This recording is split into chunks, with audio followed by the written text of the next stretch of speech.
रायपुर गांव में सूरज डूब रहा था। रायस्तर अपने दोस्त ज्ञान भाई के साथ खेतों में खेल रहा था। शाम गहराने लगी थी और रात होने वाली थी। तभी रायस्तर की माँ हाथ में डंडा लिए दौड़ती हुई आई और चिल्लाई, बेटा जल्दी घर चल, रात होने वाली है और वो सिर कटा तुंग तुंग का समय हो चुका है। रायस्तर ने बिना सवाल किए माँ के पीछे पीछे कदम बढ़ाए। जाते जाते उसने देखा गांव के लोग भागते हुए अपने अपने घरों के दरवाजे खिड़कियां बंद कर रहे थे। डर और सन्नाटा हवा में तैर रहा था। रायस्तर ने माँ से पूछा, माँ हर रात लोग दरवाजे खिड़कियां क्यों बंद कर लेते हैं? माँ ने गहरी सांस ली और धीमी आवाज में बोली, बेटा हमारा गांव श्रापित है। रात होते ही सिर कटा तुंग तुंग की आत्मा गांव में घूमती है। वो घर घर जाकर लोगों को ढूंढती है और मार डालती है। ये सुनकर रायस्तर का दिल दहल गया। माँ ने उसे डांटे हुए घर के अंदर खींच लिया और दरवाजा जोर से बंद कर दिया। रायस्तर रात भर सोचता रहा, ये सिर कटा तुंग तुंग आखिर है कौन? इसका सिर कहाँ गया? रात के 10 बज चुके थे। गांव में सन्नाटा पसरा था सिवाय एक छोटे से घर के, जहाँ कुछ नशेड़ी गुंडे शराब पी रहे थे। तभी आसमान से सिर कटा तुंग तुंग जमीन पर उतरा। उसका धड़ डरावना था और हाथ में एक खंजर चमक रहा था। नशे में धुत गुंडों ने उसे देखा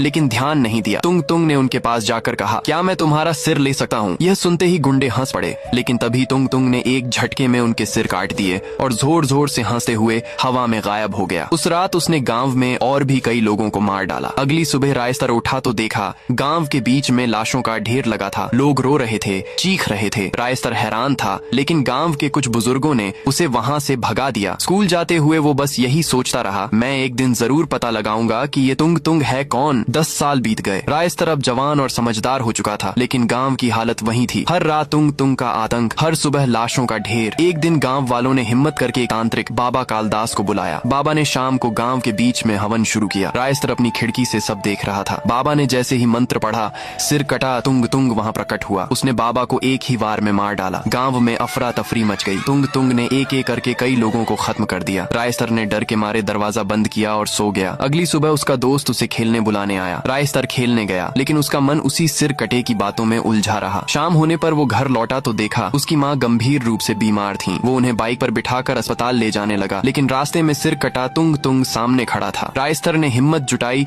और गिड़गिड़ाया, मुझे जाने दे, मेरी माँ बहुत बीमार है। अगर उन्हें अस्पताल न पहुँचाया तो वो मर जाएंगी। तुंग तुंग ने ठहाका लगाया। तभी रायस्तर की माँ ने कमजोर आवाज में कहा, तुलसीराम रुक जा, वो हमारा बेटा है। रायस्तर चौंक गया, लेकिन इससे पहले कि वो कुछ समझ पाता, तुंग तुंग ने उसका सिर धड़ से अलग कर दिया। गांव में सन्नाटा छा गया और सिर कटा तुंग तुंग हंसते हुए हवा में गायब हो गया।